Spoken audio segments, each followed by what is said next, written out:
হাজার বছর ধরে আমি পথ হাঁটিতেছি পৃথিবীর পথে।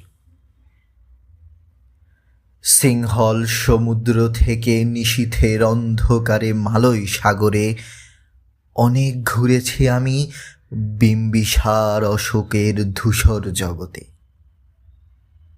সেখানে ছিলাম আমি, আরো দূর অন্ধকারে বিদর্ভ নগরে।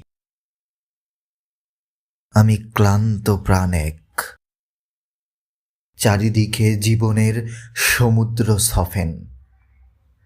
আমারে দুদণ্ড শান্তি দিয়েছিল নাটোরের বনলতা সেন। চুল তার কবেকার অন্ধকার বিদিশার নিশা, মুখ তার শ্রাবন্তীর কারুকার্য, অতি দূর সমুদ্রে